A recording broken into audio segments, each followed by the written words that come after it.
अरिहंतो को नमस्कार। अरिहंतो को नमस्कार। श्री सिद्धो को नमस्कार। आचार्यों को नमस्कार।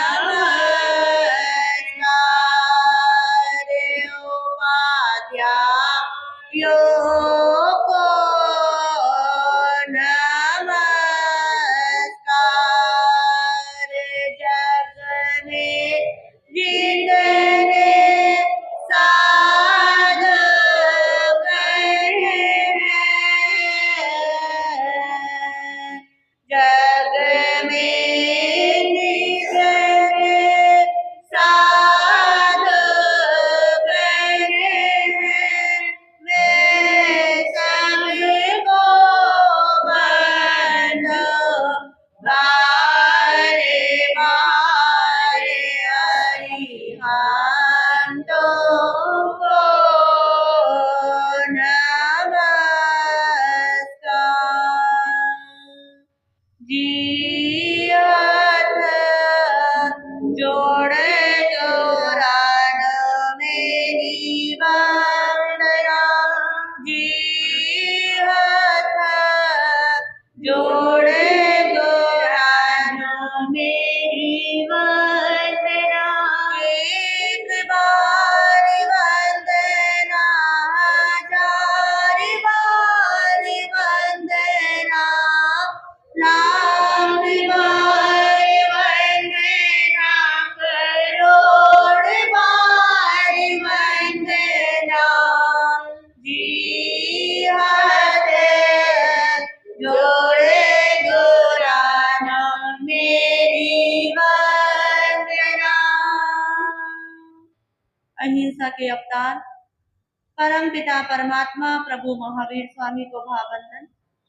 आत्मज्ञानी सद्गुरुदेव युग प्रधान आचार्य सम्राट पूज्य श्री शिव मुनि जी महाराज साहब, उत्तर भारतीय परिवर्तनी शमनी सूर्या डॉक्टर ग्रानी श्री सरिता जी महाराज साहब, सरल आत्मा सरल मनम सद्गुरु वरिया श्री अजय कुमारी जी महाराज साहब, शमनी गौरव प्रज्ञा ज्योति प्रवचन प्रभाविका डॉक्टर ग्रानी श्री शिवाजी महाराज साहब के पावन पवित्र चरण कमलों में कोटि कोटि वंदन नमन।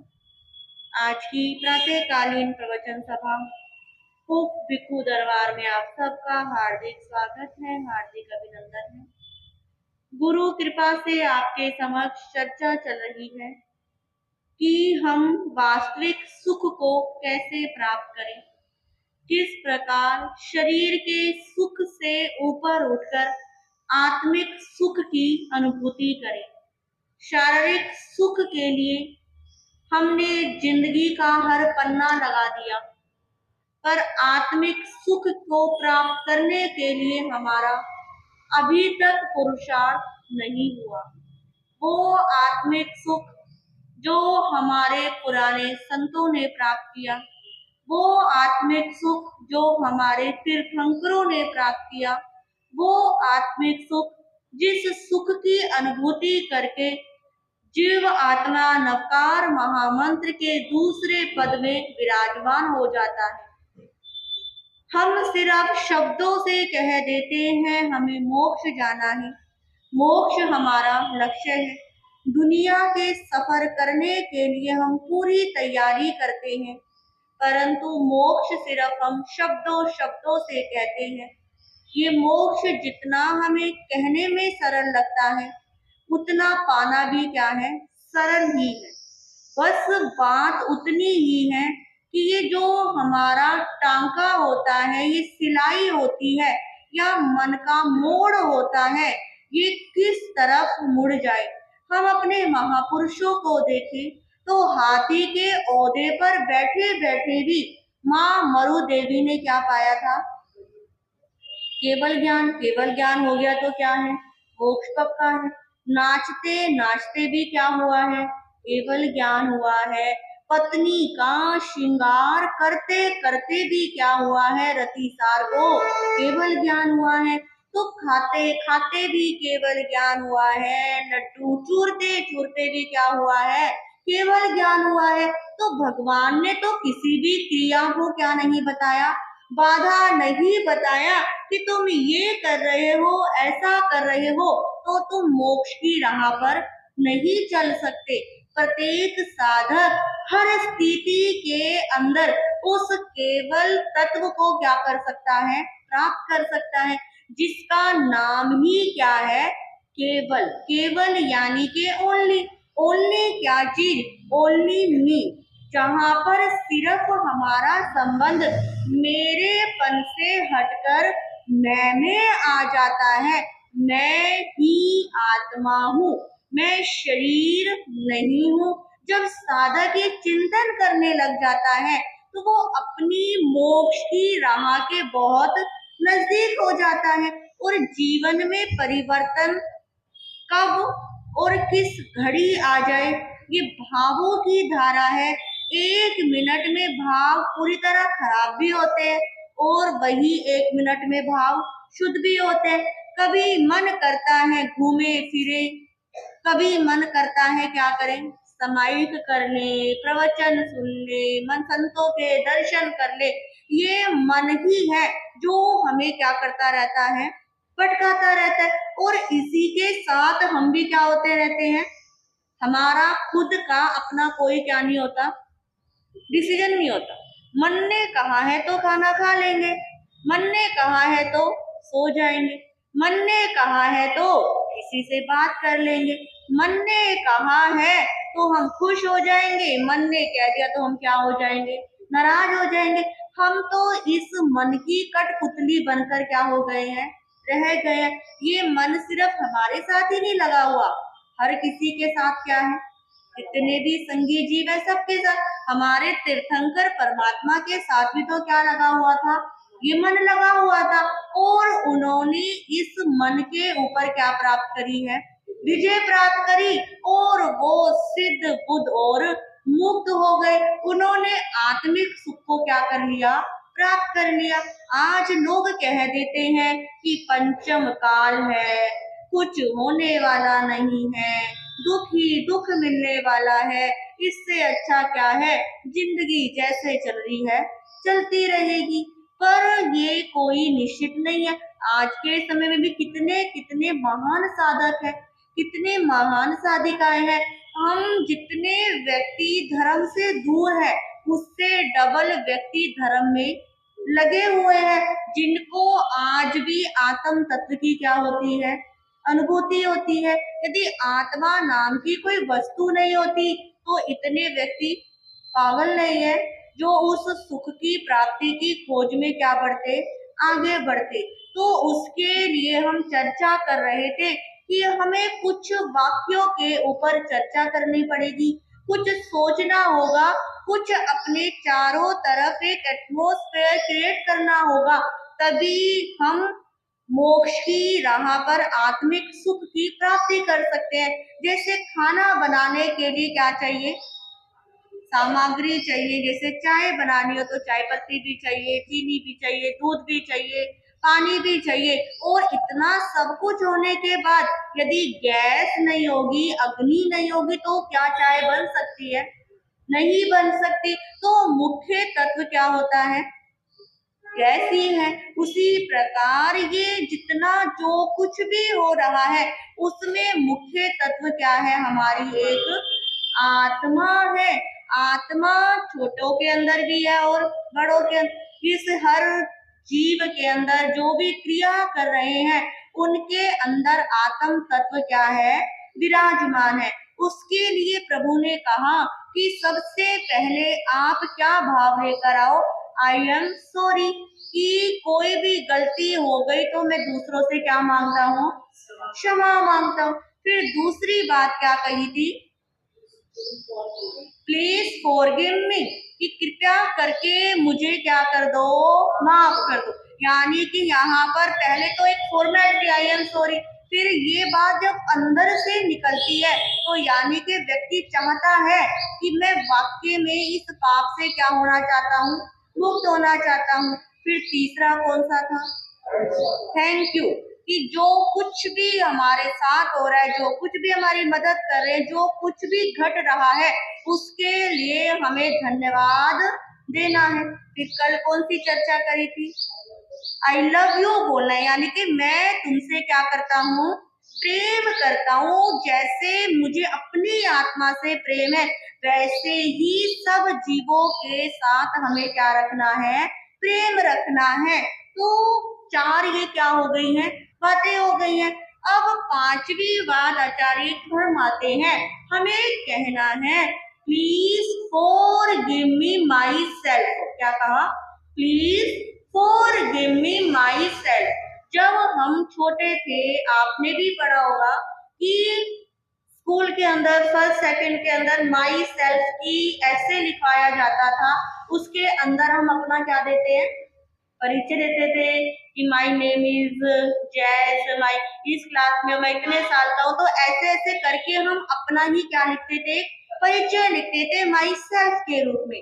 तो यहाँ पर आचार्य कहते हैं कि ये शुरू की चार लाइनें थी, चार सेंटेंस थे, ये तो दूसरों के लिए थे। हम दूसरों से हमने क्या मांगी, क्षमा मांगी, दूसरों से सॉरी कहा, दूसरों को धन्यवाद कहा, दूसरों से कहा कि मैं तुमसे प्रेम करता हूँ। अब पांचवा कहा कि please forgive me my self. हमें अपनी आत्मा से खुद ही कहना है कि हे आत्मदेव, मैं तुझसे क्षमा मांगता हूँ। हम दूसरों की गलतियां किसी से हो जाती हैं तो उससे उम्मीद रखते हैं कि वो हमसे क्या मांगे, क्षमा मांगे। या हमसे किसी की हो जाती है तो हम उससे क्या मांगते हैं, क्षमा मांगते हैं। पर हमसे भी तो क्या हुई होती है, हर इंसान के साथ। और कुछ गलतियां ऐसी होती हैं जो करने के बाद भी हमें क्या रहती हैं, याद रहती। देखो सच्चाई है कि हर इंसान से कोई ना कोई गलती तो जरूर होती है, चाहे वो चाह कर करे, चाहे वो अनजाने में करे। कुछ गलतियों को करने के बाद हम भूल जाते हैं, हमें याद भी नहीं रहता, अरे ये गलती मुझसे भी हुई थी। और कुछ गलती ऐसी होती है कि जो हर पल पल पे हमें क्या होती रहती है, खटकती रहती है। अरे मुझे ऐसा नहीं करना चाहिए था, या मेरे को कुछ भी ऐसी परिस्थिति में ऐसे भाव नहीं बिगाड़ने चाहिए थे। और वो हर पल पल हमें गिल्ट महसूस करवाती रहती है। और ये गिल्ट भी उसी को महसूस होगा जो शुरू के चार सेंटेंस पर क्या करेगा, चिंतन करेगा। जब वो बाहर के लोगों से मुक्त होगा, बाहर का वातावरण अच्छा होगा, तो ही वो क्या जाएगा, भीतर जाएगा। तो यहाँ पर कहते हैं कि हमें अपनी आत्मा से माफी क्यों मांगनी है, क्योंकि शरीर तो यहीं पर क्या हो जाना है, छूट जाना है। जितना भी नाम है यहीं पर रह जाना है, सत्ता है यहीं पर रह जानी है, प्रतिष्ठा है यहीं पर रह जानी है। कुछ भी चीज आप देख लो, सब कुछ कहाँ रह जानी है, यहीं पर रह जानी है। और कहते हैं जब हमारा जन्म होता है, ये ईश्वर, ये परमात्मा हमें प्लेन क्या देते हैं, कॉपी देते हैं। और इस कॉपी पर इतनी हम पाप कर्म करके भर देते हैं कि वो हमारी आत्मा पाप कर्म से क्या हो जाती है, भारी हो जाती है। और उसी के अनुसार हमारा अगली गति में क्या होता है, सब जानते ही हैं इस बात को। और उसकी भी पहचान है कि आपने जैसी क्रिया करी है वैसा ही क्या हो जाता है, पता लग जाता है कि अरे भाई इसकी वृत्ति खराब है। कई बार व्यक्ति मरने को मर जाता है, हम कहते हैं अरे वो तो क्या था, कितना खराब व्यक्ति था, कितने बुरे विचार थे, मरने को मर गया, पर मन से क्रोध नहीं गया था, वैर नहीं गया था, द्वेष नहीं गया था, इतनी अटैचमेंट थी। तो वो उसकी वृत्ति बता देती है। क्या ऐसे किसी व्यक्ति के अंदर वृत्ति हो, आप कह सकते हैं कि वो स्वर्ग में गया होगा? आप क्या कहेंगे? कहे ना कहे मन में आता है कि वो तो कहा उसे तो नरक में जगह मिली होगी। जब हम छोटे थे हमें कहते थे कि इंसान की पहचान ही यही होती है कि जाने के बाद लोग उसके लिए रोए, इतने सारे लोग उसके साथ शमशान तक जाए तो समझ लेना व्यक्ति कहाँ गया है, स्वर्ग में गया है। यदि किसी की मृत्यु हो गई, कोई रोने तक भी आने के लिए तैयार नहीं है, कोई व्यक्ति को वहां तक पहुंचाने के लिए भी तैयार नहीं है, दो चार व्यक्ति शर्मो शर्मी खड़े हो गए, शर्मो शर्मी आ गए, तो उसकी पहचान है कि वो व्यक्ति कहाँ गया होगा, नरक में ही गया होगा, क्योंकि उसने यहाँ पर किसी से क्या नहीं रखी, बनाकर नहीं रखी, यहाँ पर अच्छे से नहीं रहा। तो हम बात कर रहे हैं कि हमें अपनी आत्मा से क्या मांगनी है, माफी मांगनी है। अपनी आत्मा को अंदर कोई गिल्ट नहीं रखना, क्योंकि कई बार हमसे भी व्यक्ति मिलते हैं, व्यक्ति ना बाहर से बहुत खुश होता है, पर कोई बात, कोई कोई एक खटक उसके अंदर क्या रहती है, हमेशा खटकती रहती है, और वो चिंतन करता है, वो सोचता है कि मैं इस गलती के लिए किससे माफी मांगू, मैं इसके लिए किसको कहूँ, और वो उसके चक्कर में वो कुछ आगे भी नहीं बढ़ पाता, वो कुछ अच्छे काम करता है, वो ही स्मृति उसके माइंड में भटकती रहती है। तो प्रभु कहते हैं कि अपनी आत्मा को सब प्रकार के गिल्ट से भी क्या कर दो, मुक्त कर दो। हम दूसरों को तो माफ कर देते हैं, पर अपनी आत्मा को गिल्ट से मुक्त नहीं करते।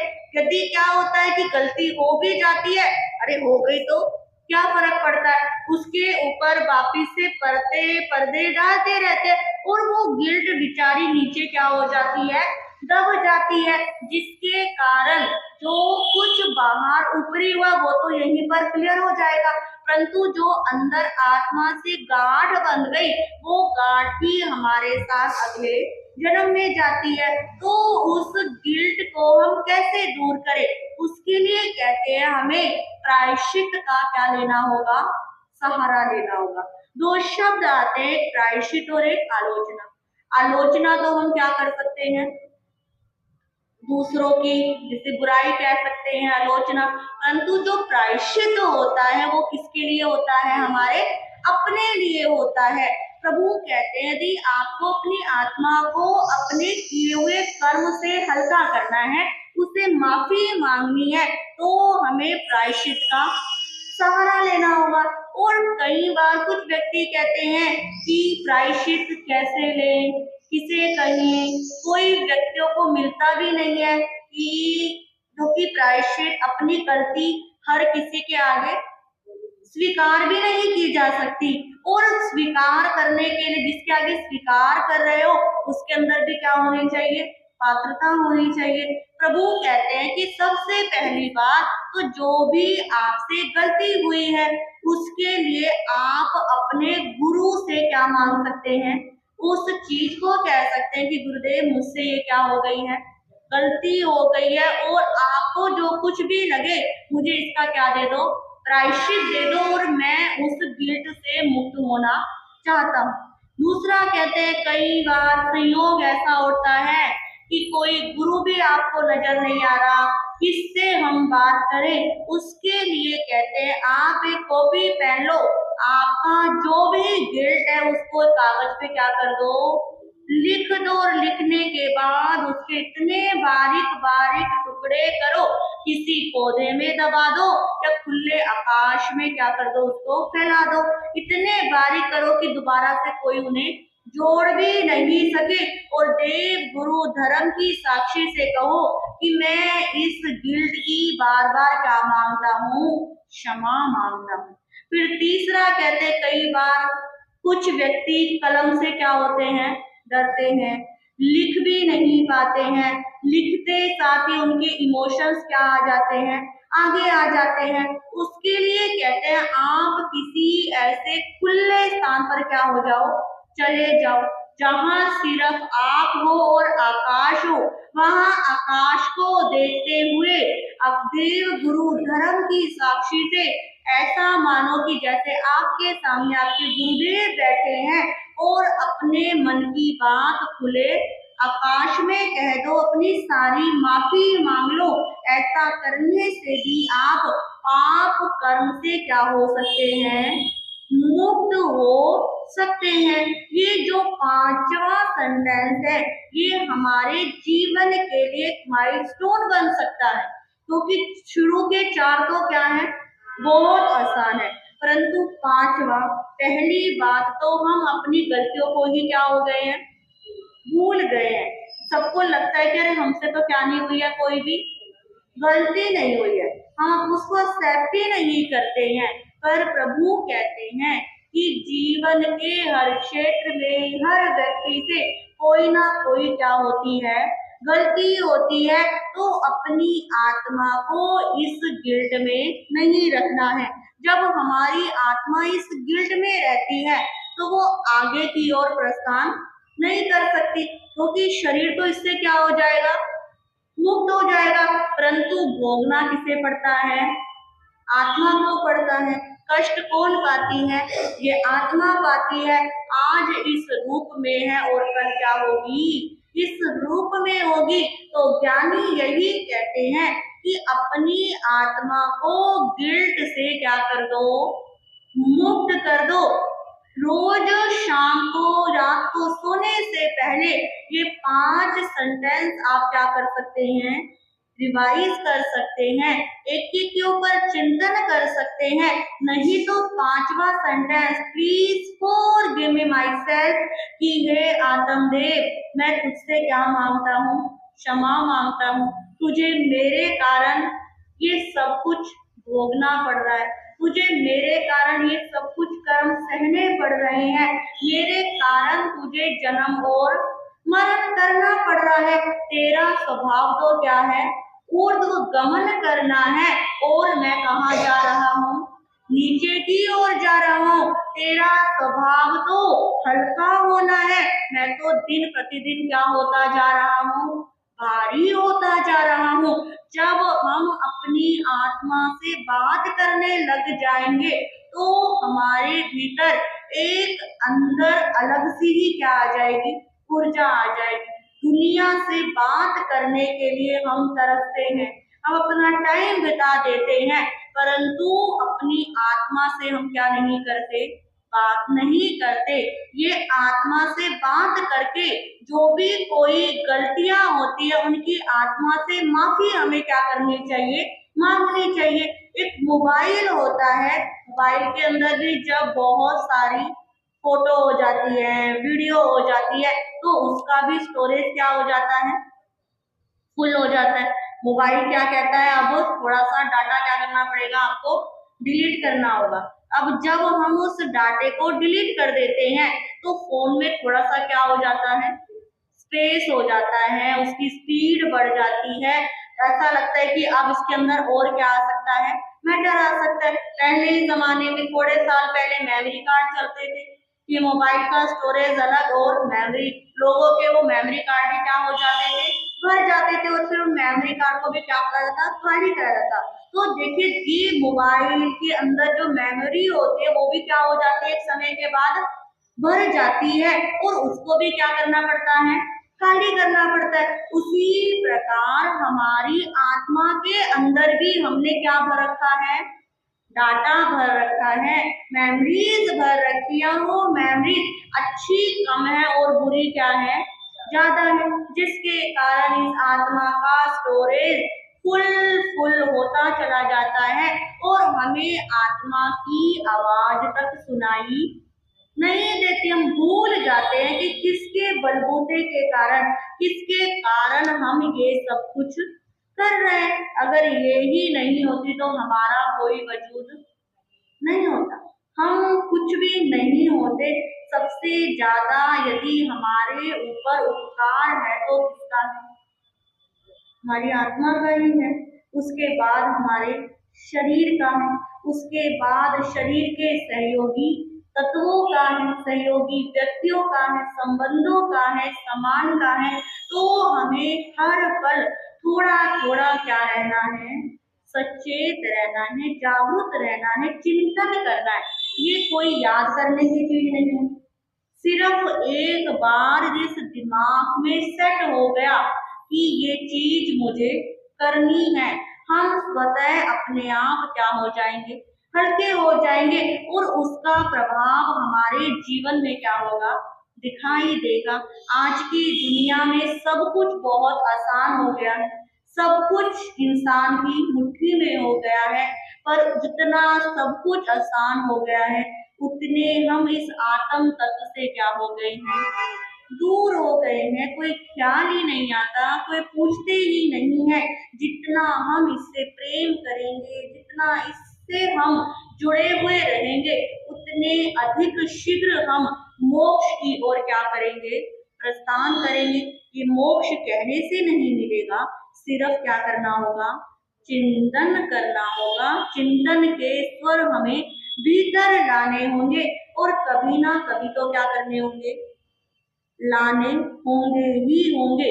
चाहे आप हंसकर लाओ, चाहे आप रो कर लाओ, अभी लाओ या 10 साल बाद लाओ, इस जन्म में लाओ या अगले जन्म में लाओ, कभी ना कभी तो इस आत्मा को उसके लक्ष्य तक क्या करना है, पहुंचाना है।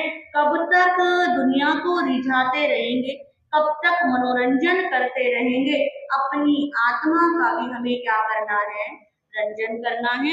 इन्हीं शब्दों के साथ मैं अपने विषय को विराम देती हूँ। तो आपने रियल सुख को प्राप्त करने के लिए किन 5 शब्दों के ऊपर हम क्या कर सकते हैं, चिंतन कर सकते हैं। आई थिंक सबको अच्छे से क्या आ गए होंगे, समझ भी आए होंगे और थोड़ा थोड़ा चिंतन करने का भी क्या करा होगा, प्रयास किया होगा। तो कल शैलजा जी महाराज के प्रवचन के बाद 15-20 में जो हमारे पास समय होता है, जो हमने ये 5 बातों के ऊपर चिंतन किया है, इसी के ऊपर मैं आपको ध्यान करवाने का क्या करूंगी, प्रयास करूंगी। हमने क्या कर लिया, सुन लिया।